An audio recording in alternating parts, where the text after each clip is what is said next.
Good evening. It's Cousin Jake. I'm coming at you with another video about what you really want to know about health and fitness. Today we're going to be talking a little bit about flexible dieting, but before we hop into today's video, please hit the subscribe button below, hit the like button below, and even if you're not super fond of this video, do it anyway because you are investing in your health and fitness. And if you don't have health and fitness, what do you have? You got nothing. Health is number one. So today we're going to talk about flexible dieting. I'm going to give you a little overview about it, why I like it. Then we're going to talk about a couple of the misconceptions that go along with it and how to get you started in the right direction. So flexible dieting is a way of approaching your nutrition where you have a set number of carbs, fats, proteins, and hopefully you are taking a look at those fiber numbers. And each day you hit those numbers. They're set up based on your nutritional goals, whether that's to gain muscle, whether it's to lose fat, whether it's just to get a healthier lifestyle and put better food in your body. Flexible dieting can meet your needs. The great thing about it and why they call it flexible dieting is because you don't have to eat the same thing every day. It gives you flexibility in what you're putting into your body. You're getting different nutrient profiles, which is a phenomenal thing. Keeps you away from those meal plans. And the reason that I like it is it forces most people to educate themselves on the things that they're putting in their body. Since you are set up with a certain amount of carbohydrates, fats, proteins, and hopefully fibers, you're going to have to start looking at those food labels. You're going to have to start taking a look at how many carbs are in the rice that I'm eating, right? How many grams of fat is in this peanut butter that I'm eating? You know, how many grams of protein is in the chicken that I'm eating, right? So it forces you to learn those different nutrient profiles and help you find the foods that you like so that you can achieve your fitness goals. So that flexibility, that education piece is huge. I also like it because when we're on a meal plan, we're very, very restricted, okay?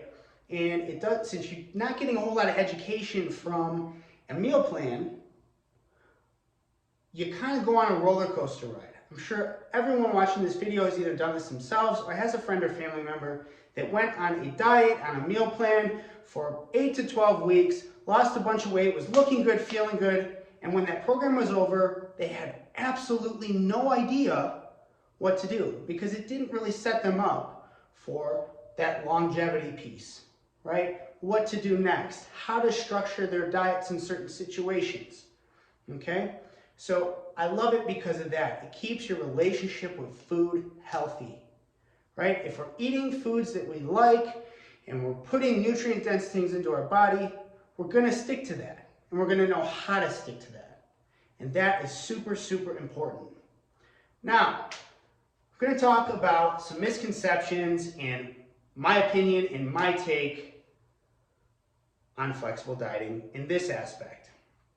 The aspect I'm referring to is we're going on social media and we're seeing advertisements of, flexible dieting, eat cookies and cake and, still lose weight, and advocating for eating pretty much whatever you want to hit your macros. While yes, you can do that, the question is it really the right thing to do?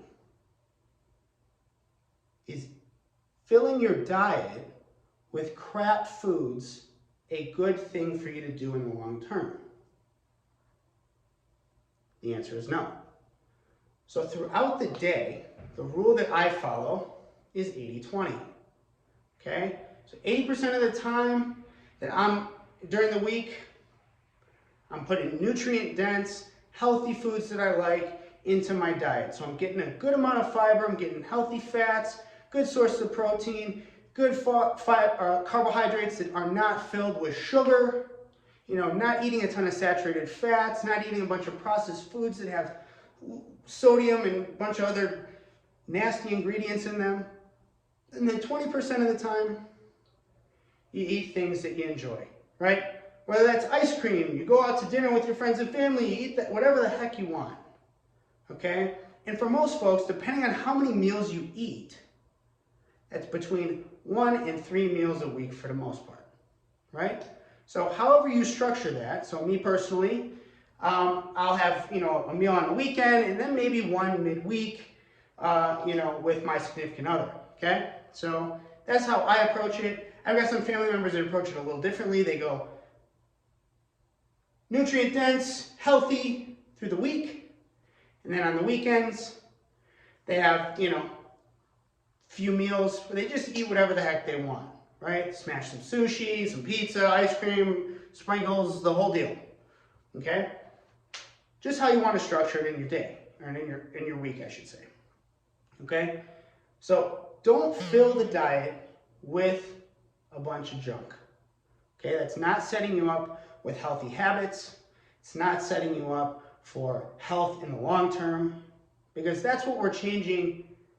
That change we're working towards, okay? So when we are moving into flexible dieting, we're educating ourselves, we're putting in the time to figure out how to hit our macros, and we want to make sure that we're building the healthy habits for the lifestyle change long term, right? It's not just about the weight loss, it's not just about the muscle gain, but it's in looking great on the outside, it's also being healthy internally.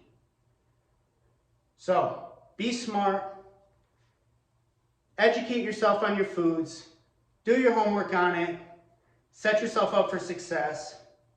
That's all I got for you. It's Cousin Jake. Subscribe, like, I'll see you next time.